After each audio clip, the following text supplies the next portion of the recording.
Hi, everyone, and welcome to our panel here at Handful. My name is Katrina Pilkington, and I like to call myself your imperfect inclusivity guide as we dive into topics surrounding diversity, equity, and inclusion in the space that we occupy here in the Handful community.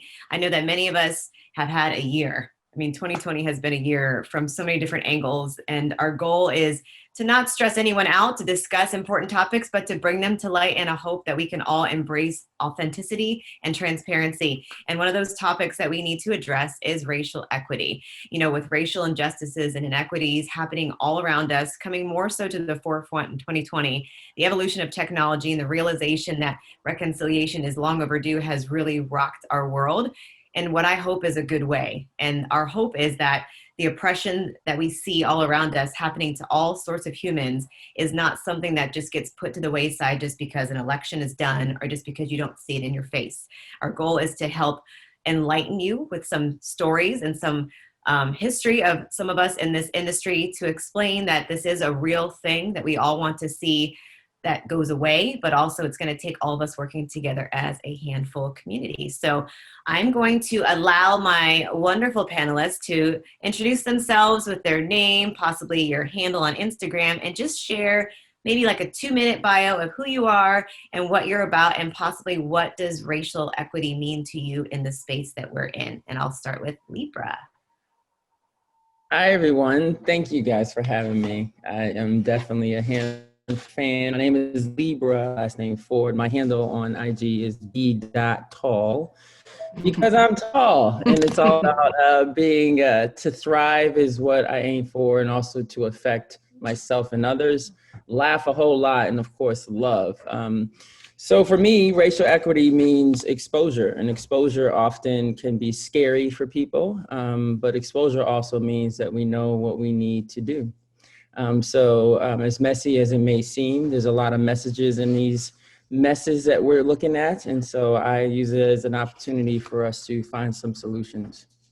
My bio, I am a chief operating officer for a nonprofit here in Oregon. It is the second largest nonprofit, only second to the casinos here in Oregon. And we focus on Black youth and families through in-school, after-school, and family services. We do everything from taking care of the youth to taking care of the adult, whether it's houselessness, domestic violence, food security, you name it, we do it. We want our kids to be successful. That's me.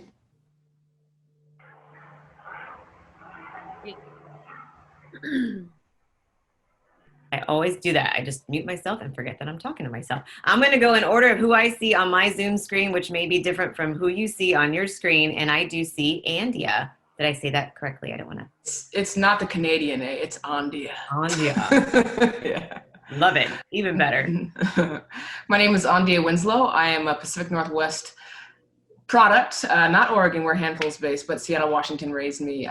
Went to school in Connecticut, was re-educated at Yale in New York City, and I currently live in Los Angeles, quarantined in Arizona. Notice all the Arizona stuff behind me here. I'm a professional athlete, a retired professional athlete. I played golf. I also trained for USA Track and Field and USA Bobsled Skeleton, so elite athletics is my background. I'm now a full-time voice artist, voice actor, and my mission is to help people harmonize their bodies with their environments, whether it be through art, music, spirituality, whatever that is. And I've been a certified fitness professional, master certified fitness professional for about 14 years. So I've been in the space at every level as an athlete, as a coach, and I'm just glad to be here with you all today. Awesome. Thank you, Andia. And I'm sorry for the one time I will not mess up your name again. All good. All right, I'm going to come down here. I see Nadia. I'm really now afraid to say everybody's name. So, hi, everyone. Yes, my name is Nadia Reese. I'm born and raised from Los Angeles, California. And my background is in education, biology, and event production. And my story kind of started 22 years ago in the fitness industry. I started running, and I fell in love with endurance sports. And when I started doing my first marathon at 14, I just felt this overwhelming feel of sport because it was so new. I didn't do it when I was younger. And I wanted to spread that happiness with my family, my friends, and then as I just got more exposure, my community. And so I was oblivious to equity then until I went to college. I went to college at UCLA, and I got my bachelor's in biology, my master's in education, teacher's credential, and then my certification in training and coaching. And when I just looked around myself, I just saw like why is everyone limited, and why does just so many questions started to arise at that point. But I just knew I had to work hard to try to create a voice. And my Instagram handle is Iron Girl Nadia. Thank you, Nadia. And then I'm going to come down to Monica. Monica. I'm like, Monica. So it's like Monica, which explains my Instagram handle, which is Momo Gini, like Yogini. So my background, I love hearing about you guys being such badass athletes, because I think I ended up in this world because I was never a badass athlete, but always wanted to be and loved being around them. And I feel like I'm more like a Rudy, if you guys remember that movie, like the person who tries really hard but's never really all that good. Oh yeah. But so I've been in the industry forever. I went to college for exercise physiology, and I thought I wanted to be a physical therapist. And then I really didn't like working with people who were just exercising because they had to, because it's some sort of prescription. And I started working with athletes and just really motivated people. I started doing personal training so long ago. I've actually been in the industry for 35 years. So I've seen this span.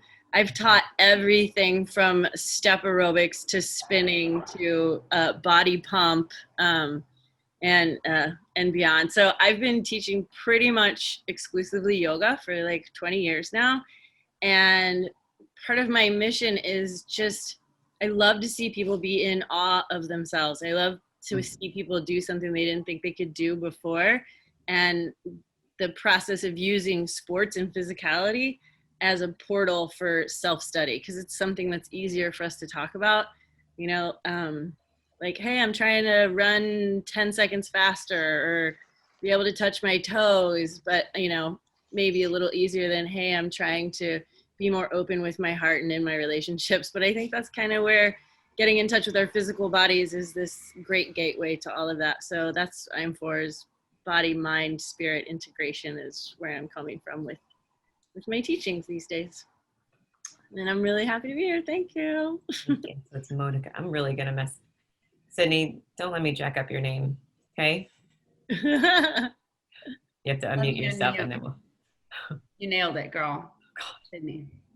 All right. So my name is Sydney. I am currently a part-time fitness instructor and a full-time mama to a 2-year-old.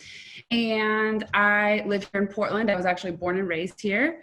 So Portland, as you maybe know, is one of the whitest cities in the U.S. It's been interesting because growing up, I actually watched gentrification push out diversity in the neighborhoods and the kids that I grew up with. And then with the expansion of our city, I've seen watching it come back. So that's really great. But I would say that this year has been just like ripped me apart like so many. And I had to do some deep reflection. I am a dance fitness instructor. That's like my primary identity, social identity. And it is a hip hop based dance class. And this was the year after 10 years that I realized what it means to be a white girl teaching hip hop, dance, fitness, creating income for myself, and being completely oblivious. So this was the year that I dug deep. Obviously with COVID, I wish I could do more hands-on things, but right now I've been giving monetary donations to organizations in our community that help our Black youth and communities. But really my big thing is I'm a dance fitness instructor. I encourage people to move and love their bodies just as they are. If I can make one woman feel more confident in their skin, then I'm happy. That's my goal. So Awesome. Thank you for sharing, Sydney. I love it. And just to share with those that are watching this panel, what I love about our panelists today is that we have a blend of our BIPOC representation and also allies. And as a diversity, equity, and inclusion educator, I do feel it's hugely important that we come together as a unified front where we're not only listening and standing up, but sitting down and learning at the same time as a collective community. So you will be hearing from many different voices in this space and hopefully open up some perspective on both ends of the spectrum. I know that one of my favorite books to read is Where Do We Go From Here? From Martin Luther King, and talks all about, from like 1967, we're still not there yet, but how we have to do this together. And so I hope that our panelists can help shed some light on their experiences in this space of racial equity from both ends of the spectrum. So just to remind our audience kind of what I would say diversity, equity, and inclusion mean. So I say diversity is variety, inclusion is fitting in and having a sense of belonging, and equity is making it fair, not equal, but fair.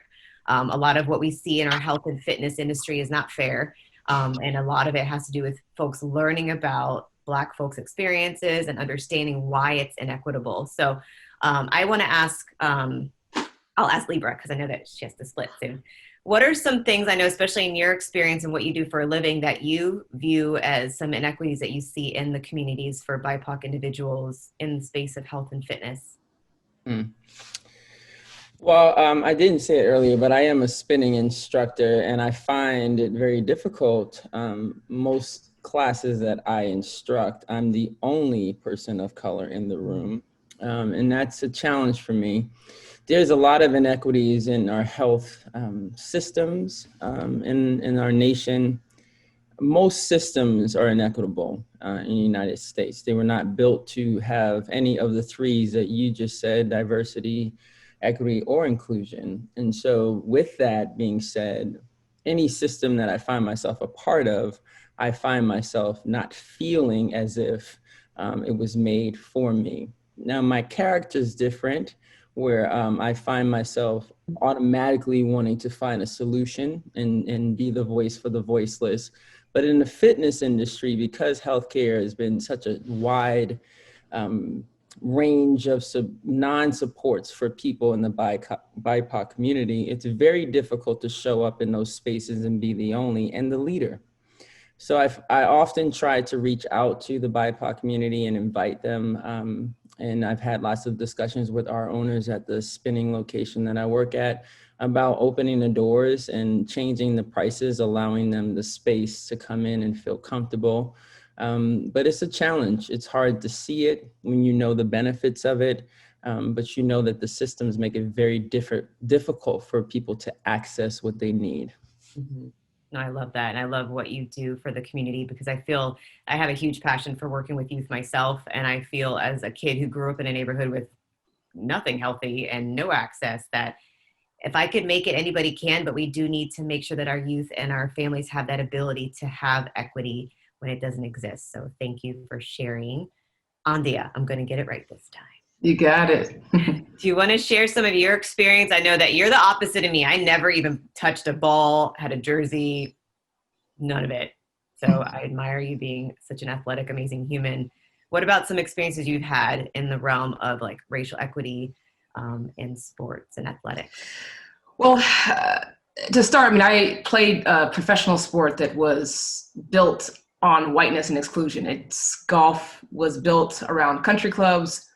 It was there were class division, the intersection between class, race, and privilege are all there, inherent in that game. And then in terms of roles of servitude, you had caddies who carried the bags of those who had. So there's already this class gap and a racial gap at that. Things have changed, of course. So the game has changed. It's more inclusive. Tiger Woods was very instrumental in that change, but the divide still persists. In terms of like the wellness and fitness world, I think the biggest thing that I see is, who are we speaking to? Who are we trying to empower with fitness and wellness?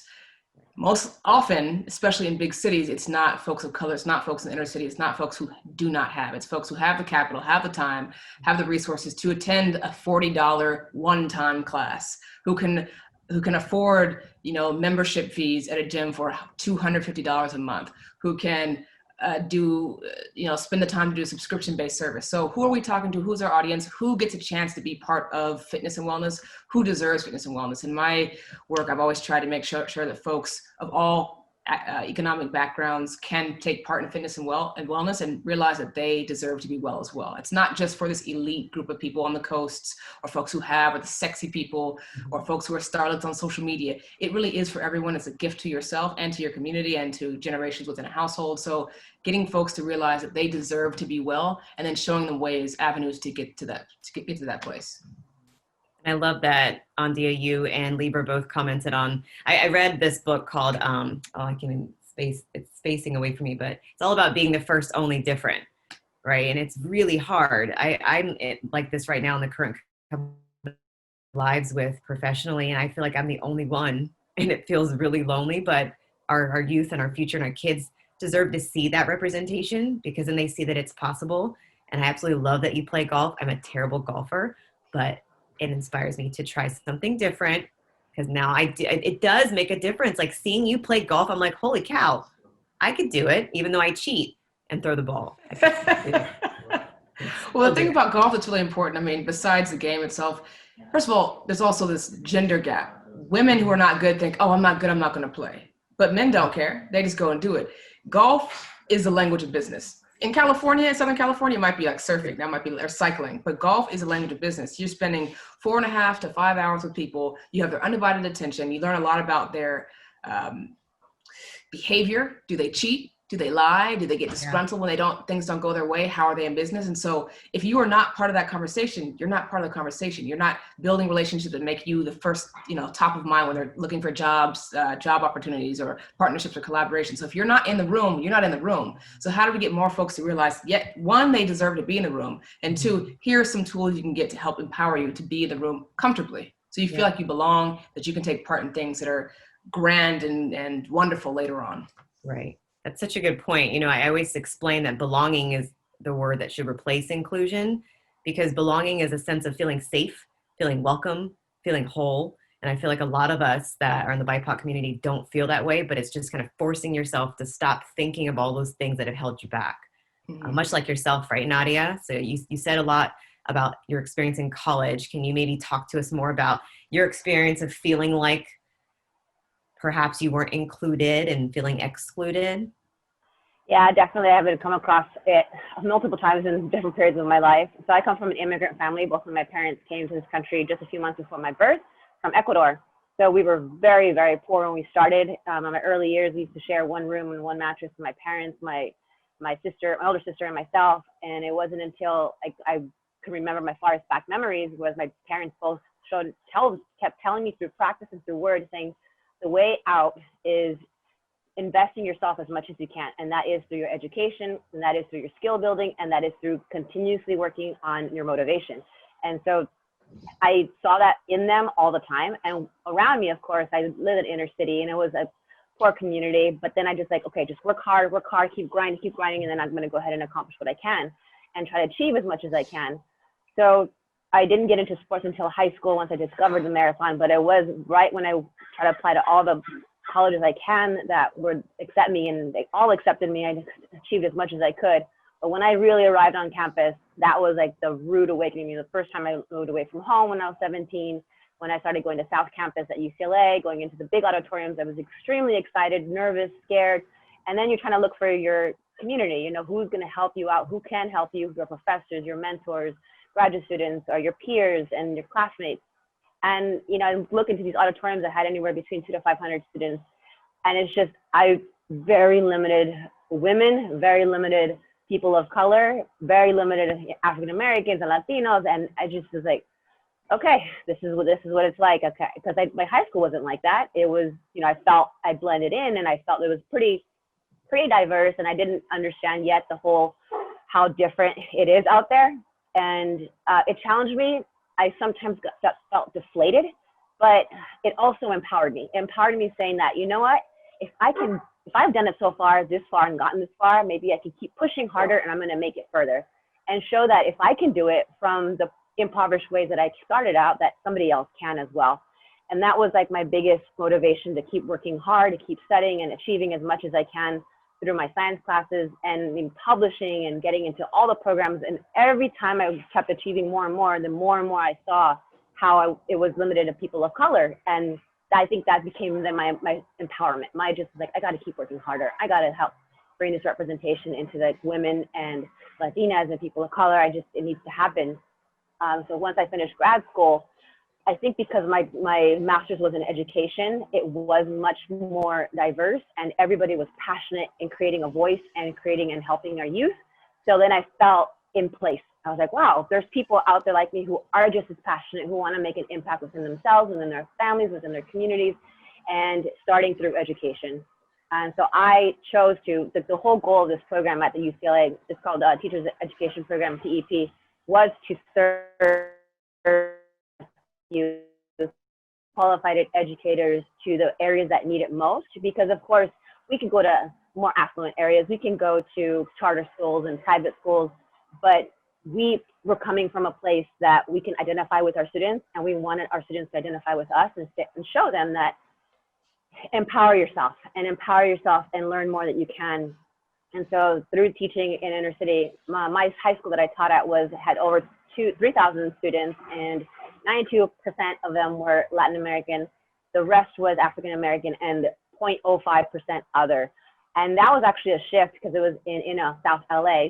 It was a shift probably 10, 15 years ago where it was the opposite. It was just, but it goes to show how things continuously have been an issue that we don't talk about enough. We don't discuss this and collaborate with our allies and say, what can we do to make this change, and continuously help bring awareness and change. So that's kind of where I've seen most was in education.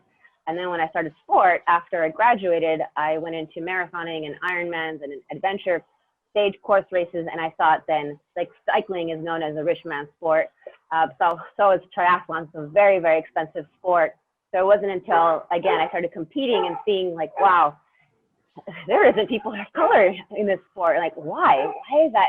Why is that happening? And why aren't people talking about it? Why aren't we bringing maybe more bicycles and more of these programs in inner cities to bring that and uplift these communities so that they can be a part of it? So it's been in multiple areas, and we just need to continuously empower these youth and give them the resources in the right direction.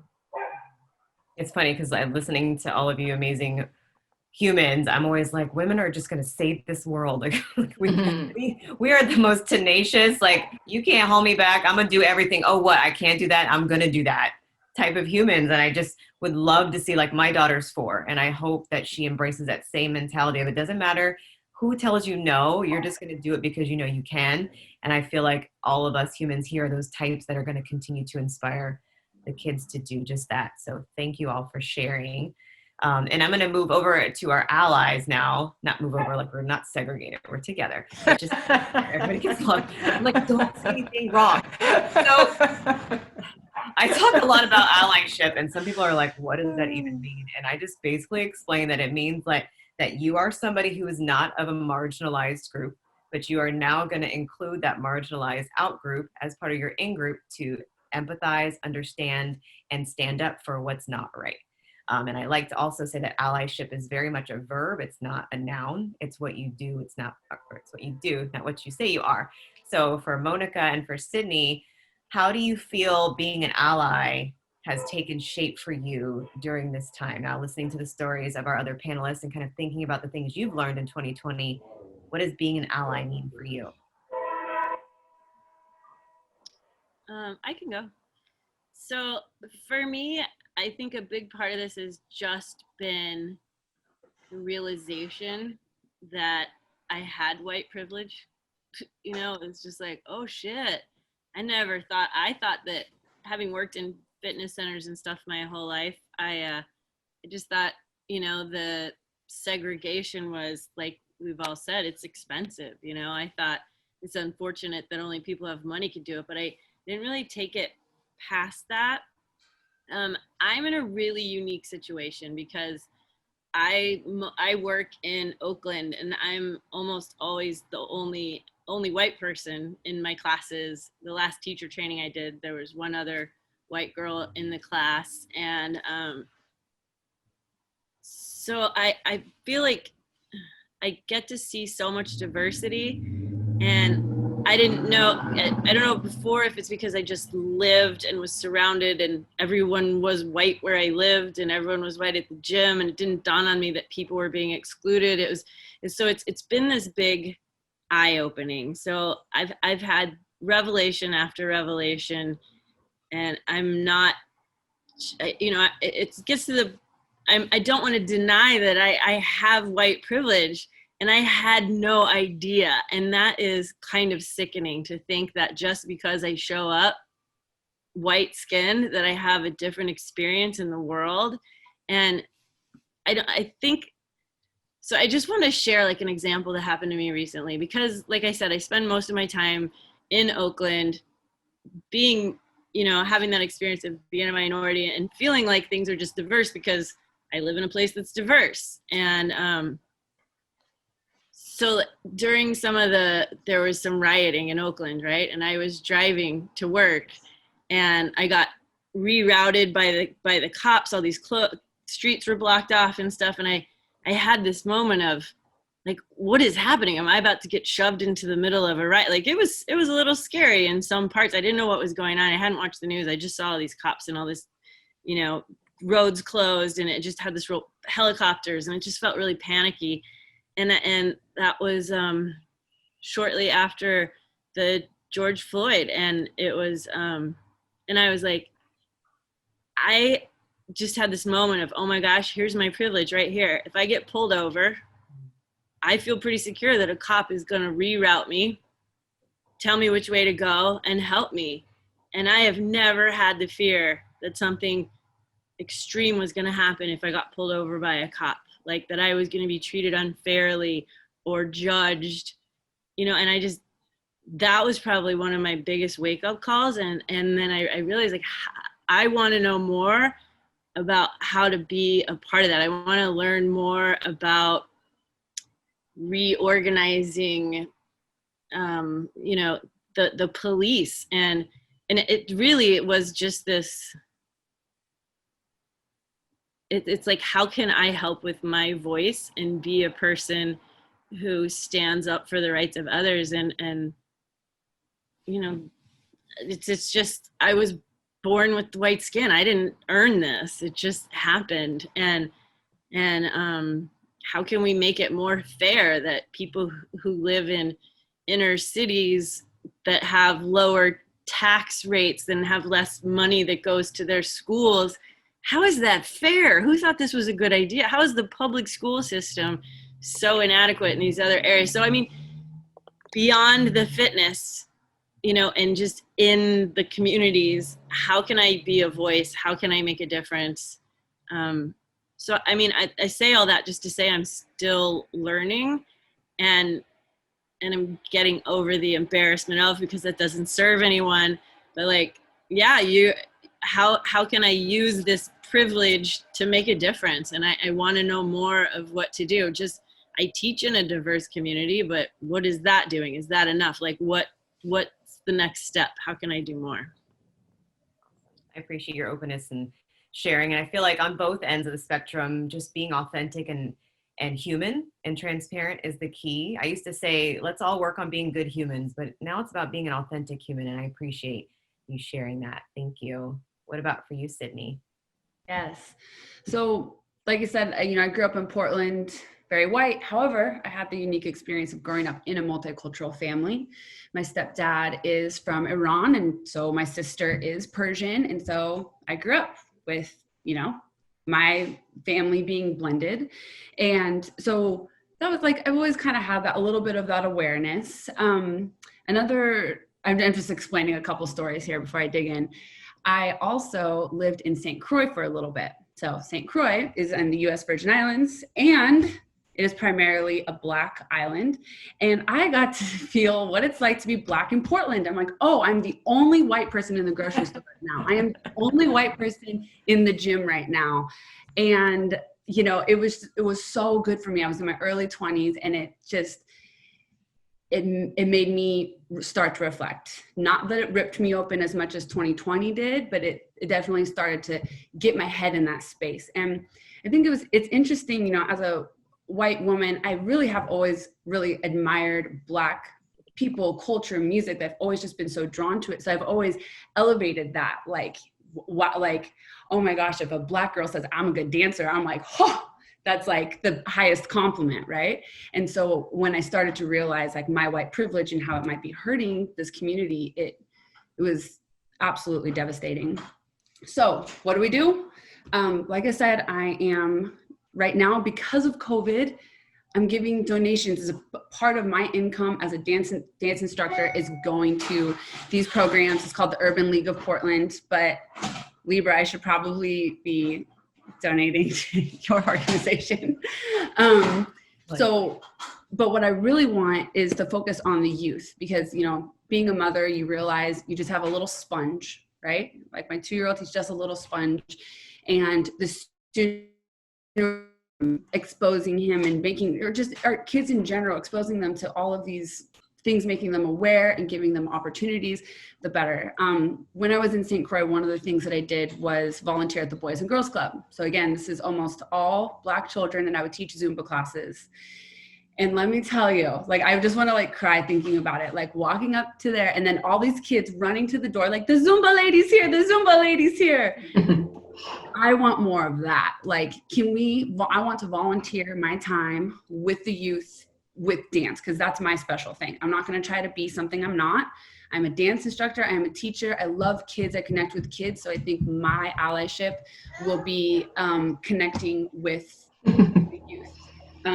As my son is coming up here right now. So as soon as it is more safe and COVID kind of settles down, I definitely want to be volunteering my time and promoting health and fitness in that community in the best way that I can. And obviously I have a lot to learn, because if I'm being completely honest, what is it for a white woman to go teach? Is that solving the problem for a white woman to go teach like Black youth dance fitness, because they're still not seeing themselves being represented? Like, my goal would be that they can see that they can pursue fitness as a profession as well, outside of being a professional athlete. Like, I think, you know, being a dance fitness instructor has been an amazing side hustle. And I call it a side hustle, but it's like a side passion project. I mean, really, it's really changes people's lives, including myself. I'm like, how can I encourage these young women and men to know that that's an option for them? So I still have a lot to learn. I'm not even going to try to pretend like I have this figured out. But I'm happy to be here and talking with you guys, and feel like I've already learned a lot. No, I'm like Oprah. It's all about having conversation. Like, she's my idol. I'm like, I saw Oprah growing up. It's possible. And now I'm leading panels. This is great. So thank you for sharing. This is not my Oprah channel. But I had, like, as you were all talking, I'm like, okay, I had this idea. So I'm always trying to stay on target, but sometimes conversations can go in different tangents. But one of the topics I wanted to discuss was intersectionality. And I didn't even know what that word meant until the past few years when I started delving back into diversity. So I used to work in corporate America, and then I used to do diversity, equity, and inclusion as a corporate manager. And then I was like, I want to go in fitness. And I completely left corporate life and got into fitness. And 2020 was like, no, like, you're gonna do it all. So here you go. So, you know, I'm big about making sure I educate folks in this space, in this industry, about all the things that we all experience, because I'm really big about understanding and empathy. So for anyone who wants to take this question first, I'm not gonna like name anybody, but Libra, in case you have to go. But what does intersectionality mean to you? Like, what do you feel it's meant to you in your experience? So I did just get a text, so I'm going to wrap this up in a nice little ball for myself, and first say that I appreciate you guys allowing me in the space, and your honesty is really, truly a breath of fresh air. So intersectionality for me is one of those terms that really annoys me, and I'll tell you why. I feel like dominant culture often names things that are uncomfortable. And titles and labels often give them a good out on how we can all learn to be better, because it's a new term, so we all must learn together. And so that term for me annoys me. Even allyship annoys me, because at the end of the day, you have to name what it is. And when it's an ism, we must name it. And the word racism often is replaced with all of these beautiful terms that makes us all fit in the area of learning together. We've been learning. I don't need to learn with you. And so it annoys me. It annoys me. And I'm very frank about it everywhere I go. I think that we all need to learn how to be real and say what it is. And the reality is that this country was built on racism. It was built on a few gaining. And until we acknowledge that completely and stop giving it new names, we'll never gain anything from these terms. Right. I think that we all need to show up as we are. And when we show up as we are, that's with error and that's with some beautifulness. But we have to be able to allow people to show up together. And the last thing that I'll say is, when we are coming and showing up authentically and fully and making space at tables, everyone's hearts have more space. And so you don't need terms, you don't need education, you just need to show up who you are. And sometimes that's showing up being a racist, and we just got to deal with it. And so I personally don't like terms. I love all of you guys though, because you're a bunch of badasses, so keep doing what you're doing. I have to go be a badass in my job that pays my bills, but love you guys and keep showing up. Bye, Libra. See you later. Bye. But on that note, you know, for me, I do believe in just understanding where everybody fits in. Because for me, intersectionality is all about the fact that, I know Andia mentioned this about being a woman and being a Black woman in certain spaces where there's not even a Black person. So adding on those layers of discrimination, for me, especially because I actually work with all white men, and I'm literally the only Black woman that's on certain social media profiles, channels, speaking, and I feel completely isolated. But again, trying to make sure that I still show up, that those kids, those young folks, those new instructors can see themselves somehow maybe in me, makes me inspired to keep going versus be like, okay, this is too much for me. So I don't know if anybody else ever feels that way in the spaces that they occupy, that being a woman or being whoever you are as a human, it just adds different layers of discrimination to how you feel in the spaces that you've occupied. I can speak on that. Intersectionality, if you just think about it in terms of the visual, it's an intersection. Think about roads coming together, a five-way stop. You know, I'm multiracial, I'm a woman, I was raised in the Pacific Northwest, I went to an Ivy League school, I played this sport, I've lived in this city, all those different layers of who I am, those intersect in my current being, my authentic self. So intersectionality doesn't have to be a bad thing, it's an additive, these are additive. But I think what happens is when people see you show up, they assume that this label means this, she's a woman, so therefore this, she's appears to be Black, so therefore this, Right. You know, so I think the issue is, I think these things can be things that we celebrate. Intersection doesn't have to be a bad thing. It adds depth to your experience. And sometimes that depth is through trauma, but it also can be something that's revelatory and something that can help show folks behind you that there is a way. So one thing my grandfather used to always tell me is, if you're the first, make sure you're not the last. Yeah. That's very important. It is important for little Black girls and little Native girls to see someone who looks like them or who has the same background to say, she did it, it is possible. And if I can have inroads to her, whether it be through social media or whatever, then I can maybe ask a question. I think encouraging younger folks, especially younger generations, to ask questions. How did you get here? How might I do so as well? What are some things I should consider? So I think intersection is also about building community. So finding like-minded folks, finding folks who have similar traumas or grew up in certain areas. You know, Sydney talked about St. Croix. She's got a community, there's intersection there, living internationally in a US territory. That's part of her identity that I don't have. So I think building upon the differences, that's what we should celebrate. It's not something that detracts from you. It's actually something that's additive and positive. That's true. It's a good way of looking at it. Nadia, what about you? Especially, you're pretty much the rock star that's like, look at me. Y'all, anybody can do this. Step it up, right?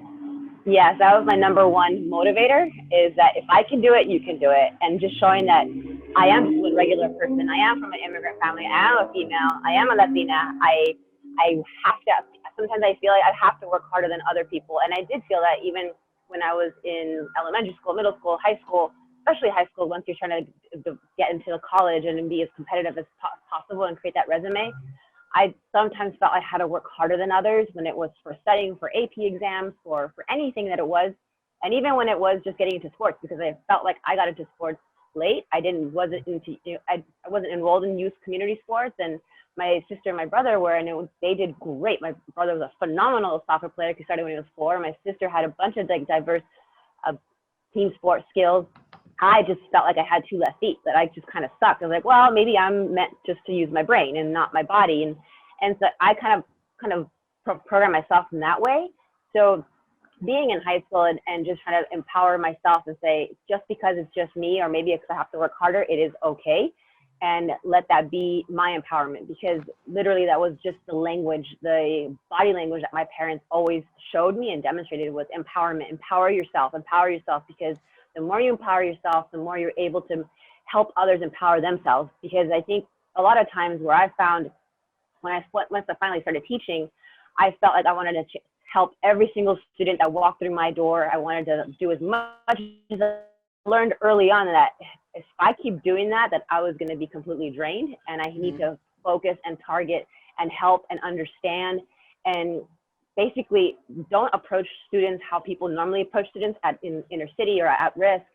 Because when I talk to my students, and I would always on my marks have the highest marks on classroom engagement, and if other administrators ask, like, how is it, like, what do you do? I go, honestly, I talk to them, I smile, and I show that I am a person, and that I am, because I have the same color as them, that we have similar stories, and I want to hear their stories, because some of them, they were amazing to me. And I would tell them, I'm like, wow, this is what you're battling at home. Your mom is balancing 3 jobs, and there's so many stories that I would hear, and they have to deal with that, and they're asked to memorize all of this core curriculum and do well in a standardized test and make sure that they get all the grades, and then do it over and over and over while still balancing and battling more serious problems at home. Like, are they going to have dinner? Are they going to be able to have a safe home? They hear helicopters all the time. And so that was the thing that I wanted to make sure that I empower these kids and show them. I keep telling them through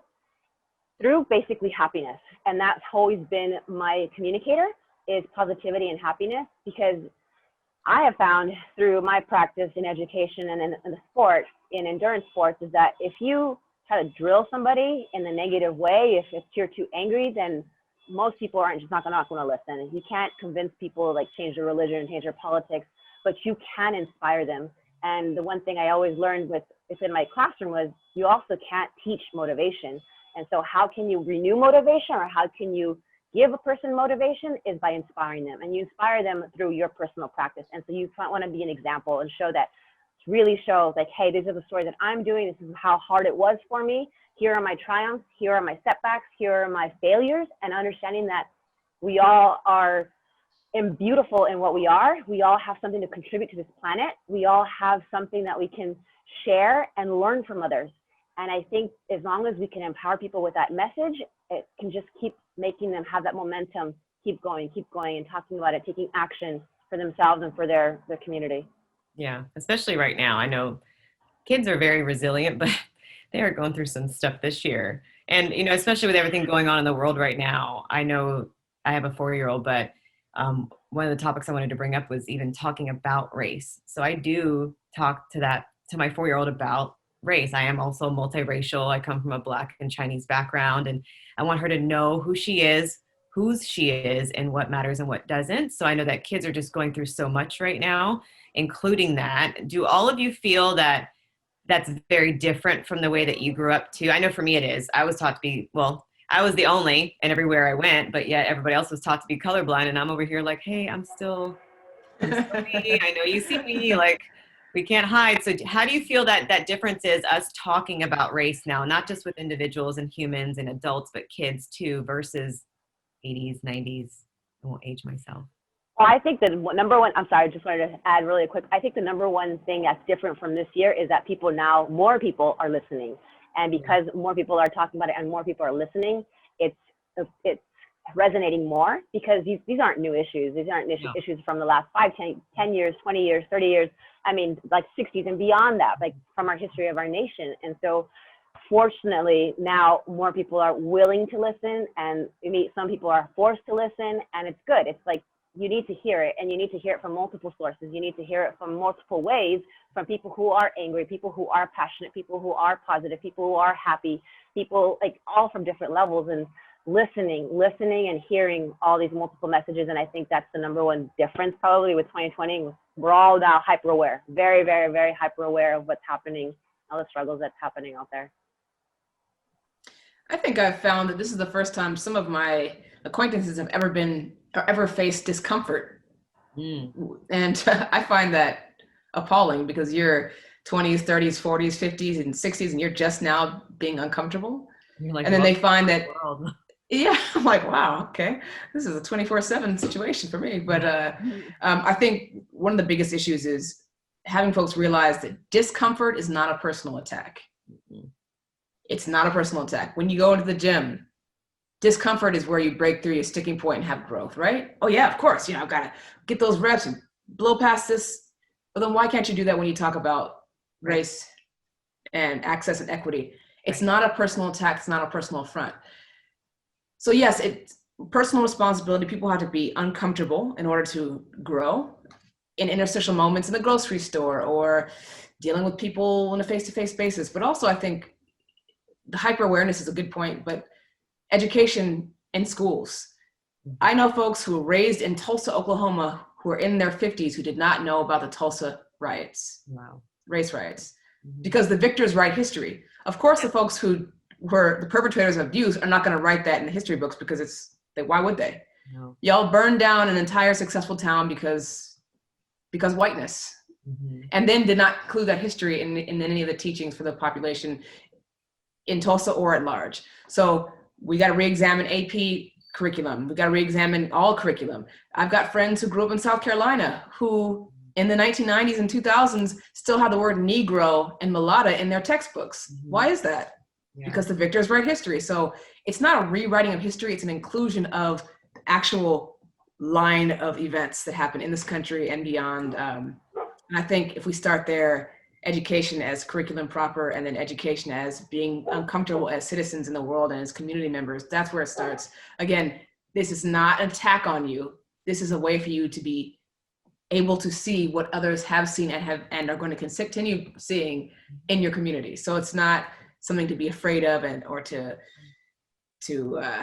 reel back about. It's something you should embrace, because again, that's how you grow. And don't you want to grow? Don't you want your kids and your kids' kids to live in a more harmonious world? Isn't that what you want? Ultimately, you say you want it. You say it's all about your kids. Well, then why don't you want your kids to be more loving and more, I guess, communal and more understanding? Because that's just going to enhance their lives. I mean, our kids should know the truth. And I think that's, to your point, seeing the jeopardizing almost that happened of diversity education even, or of teachers being called un-American because they're actually sharing what happened centuries ago. And to Libra's point, racism is real. It happened, and it's been here for centuries. And at what point are we going to not talk about it and how it's, if you think about it, if something happened centuries ago, its effects have not been reconciled. There's trauma that's been passed down from generation to generation.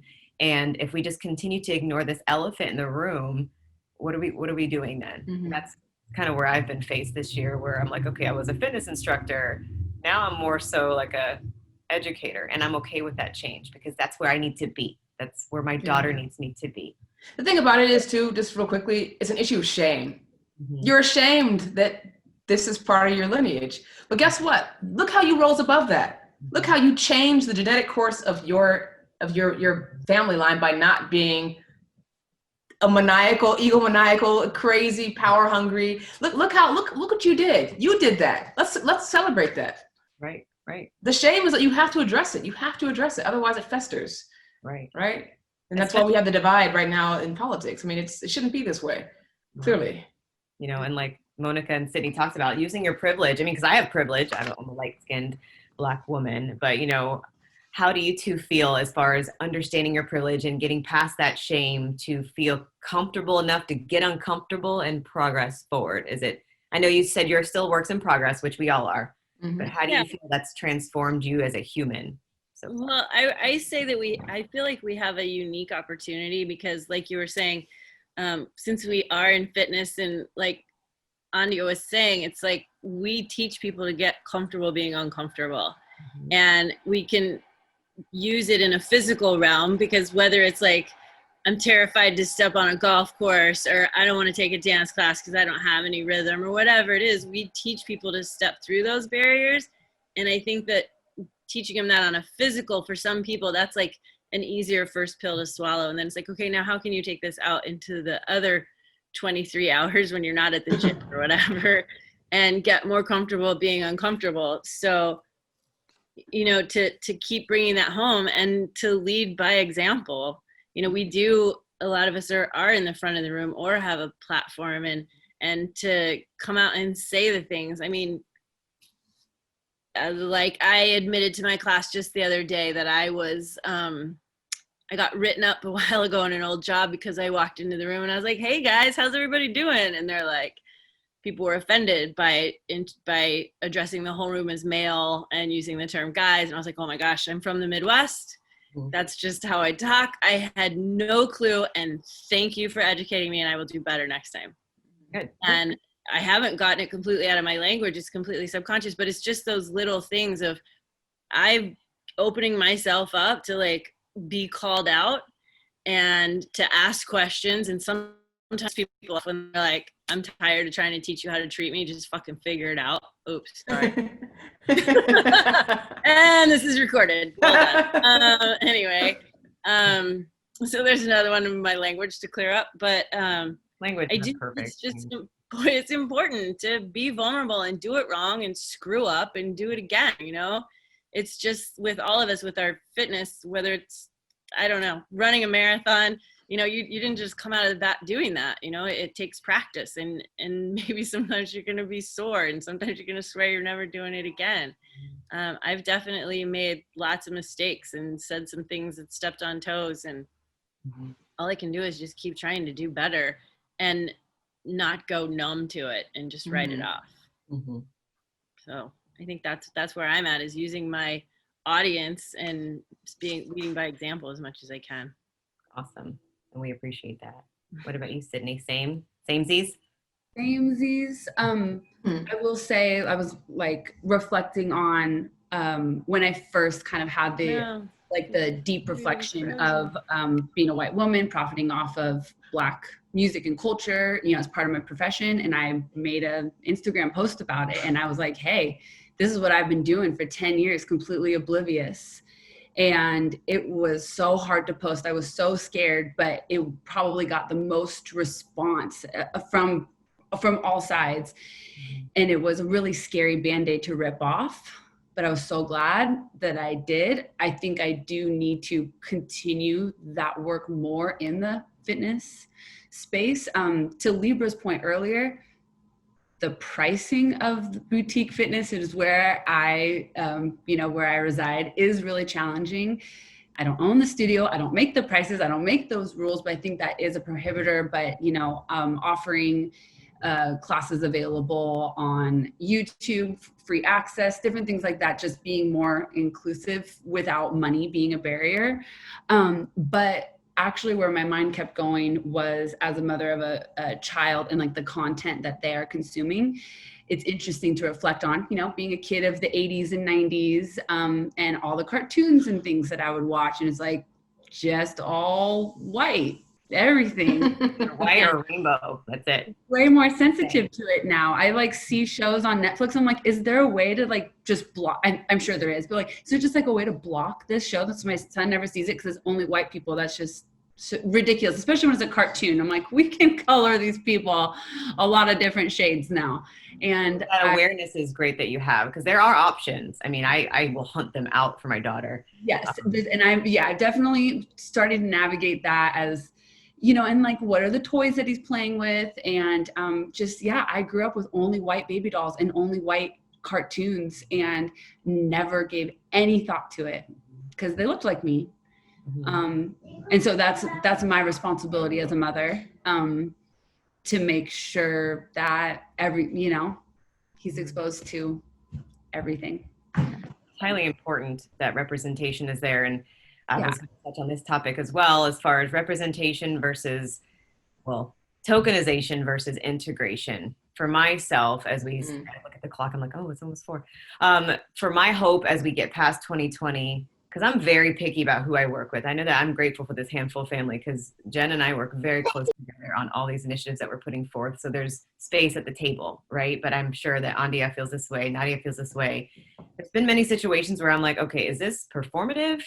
Or is this company or organization or person doing this strictly because the Black thing is the thing of 2020? Like, what do y'all feel like is how we get forward and how that is integrated into like people's fabric of their being versus it being a tokenization situation? Can I speak directly to this? Yeah. The minute Black Lives Matter is a movement, but it's also a fact. Yeah. My Black Life Matters, your Black Life Matters, but it's also a loosely formed organization. So there's two different things. I think people get confused. People are offended by Black Lives Matter, but Black lives do matter. Right. Literally. But anyway, I noticed when Black Lives Matter was the social media hashtag for everyone to use. You'd have white girls like posing with perfume, talking about thing to say. But I noticed a lot of fitness companies came to me directly through DMs. Hey, we'd love for you to come teach this class because Black Lives Matter. And I'm like, cool. My budget is, or my rate is $1,000. And they're like, oh, rate? I'm like, yeah, did you think I was gonna do it for free? Because my Black Lives Matters, right? So you're gonna pay me for my services because I know you pay those other 10 influencers. Right. But because this is for Black Lives Matter, I don't get paid. Right. Well, you can talk to my people because my rate is $1,000. So that's when you're ready to pay, I'll be available. Crickets. So this idea of just beyond tokenization, and this is just beyond just this moment in time. People don't want to pay for your expertise. Or, oh, I have so many questions. Which book should I read? Well, I'm gonna need you to go on Google and Google it. You're gonna pay me a consulting fee to tell you what to do? Are you gonna pay me for my time? That's how Black Lives Matter. Give me the exchange of time for knowledge. Pay me what I'm worth. And if you don't want to pay me what I'm worth, that means that I don't matter to you. Yeah. And so I think tokenization is not just about we have one. It's how much do we pay that one? Oh yeah. How do we value that one with the bottom line? And I think a lot of instructors, I think they're afraid to ask what the budget is because like, well, I just got in and I was chosen, but doesn't mean anything. It's performative. It needs to be actualized change. And I don't think it often is. And so anyway, that's just an anecdote that I wanted to share because I thought it was funny. I love it. I mean, I've talked about this with Jen very frankly to say like, what are you guys doing in-house? What is your plan heading into 2021? Like I have had to part ways with brands and had to be like, okay, because my daughter matters. That's what I always say in my head, her life matters. And if I have to have ethics, right? We all are here to have like some sense of ethics and moral value. And like, I value myself enough to I did those things in the beginning of being an influencer, but now it's like, no. To your point, here's my rate. Here's what you can pay me. Right. So not tokenizing Black folks, but making them part of your processes and leadership structure from the very top down is what I work with organizations on personally. Because I'm like, if you're not changing your hiring, if you're not changing who has a seat at the table, you doing all these committees and all this other bull malarkey, I'm trying to watch my mouth. It doesn't matter. It doesn't matter. A committee doesn't matter. A new campaign doesn't matter. None of it matters unless face of brand doesn't matter. Thank you, Andia. It's like I have ESPN. I'm not athletic, but I have ESPN. And I try to communicate in that way. But as we close out, because I'm like, holy cow, it's almost an hour. What is your hope, all of you, as we get into next year and moving forward with this momentum? Because I personally feel it shouldn't stop. It should keep going. There should just be like a bullet train picking up folks to wake them up, like the woke train. So what is everybody's hope? I would say one of my hopes is that this light bulb that's happening for a lot of people. I know a lot of people who haven't paid any attention to politics or current events in a whole for a lot of ways. I'm going to say that is maybe I'll say it, the one and only blessing from this leadership situation that we've had the last few years. Say it, using the term leadership. But that I think a lot of people are paying more attention, and I hope that I know for me, I'm going to actually pay attention to local hirings, people who are impacting decisions on a community level. So, making the change at home, being the change close. I don't have kids. And so, you know, I get that focusing on the kids and the next generation and what can I do is pay attention to what's happening in my local government and my local movements and what's happening right here and how can I be a part of this going forward and help keep my eyes and other people's eyes open so that we stay alert and notice that even the smaller decisions in like the sheriff's office, when those, you know, people get elected, you know, that makes a difference. And to just stay clued into that. So I don't remember if you said that was my hope for the future, but that is definitely my commitment and my hope that more people will continue to actually pay attention to what's happening in the news and elections and government and how that affects our communities. Being stuck in COVID timeout will make you pay attention. Yeah. Well, yeah. And, you know, that guy with the orange hair. And I want folks to your point, and I get there's progress. I'm celebrating the progress, but I'm a realist too. We are not in a post-racist society at all. Not at all. We weren't when Obama was a president. I'm just going to say the things you wanted to say, Monica, but I'll say it. We weren't when Obama was a president, and we're still not there now. So just because there's some hope, it doesn't mean you can't celebrate that. But just stay real and know that it's not anywhere near being done. Any other closing remarks from our beautiful panel? Just kind of following up with what Monica said is that definitely listen more. Listening, I think for a lot of people right now, our personal bubbles, our spaces has been bursted and it's making us fairly hyper aware. And so it's really important to keep that momentum going because now we don't have that privilege of not listening, and now we should keep listening and people should keep speaking about this in order to create more action steps, in order to follow through those action steps so that we can go create more equity. That's just definitely needs to be more awareness. I do love your distinction between inclusion versus belonging. Oh. Everybody okay? But I think that's important. It's not about, you know, everybody just having to put on any kind of fronts to be included, but actually everybody feeling like they belong in all the different groups. So make me mute you, Andia. Just kidding. Sorry, mute me. Just joking. You know, and it's a good point. I mean, I actually did a Facebook or Instagram post where I said something to the effect of, if your life or the life of your ancestors has ever been considered 3/5 of a person, time to listen more, learn more, advocate more, and argue and rebut less. So that is my hope going forward. And I'm sure you all collectively feel the same, that folks that don't know, you can only do the best you can until you know better. When you know better, do better. To Monica's point. Do better, and we'll continue this conversation because we could be here all day, but I got to pick up my kid in like 10 minutes. So But can we thank the Handful team for actually having the guts to have this platform and to actually encourage these conversations? Because a lot of folks, again, they have lip service, but it's performative, but they don't actually do the work. And Jennifer and Team Jody are actually doing the work. So we appreciate you. I think for me, my hope is continued collaboration, continued amplification of small independent brands, women-owned brands, brands of color, folks who are actually in the communities doing the good work, doing the hard work by themselves with, you know, less resources and less access and equity. So I think, thank you all so much. And happy 2021. Thank you.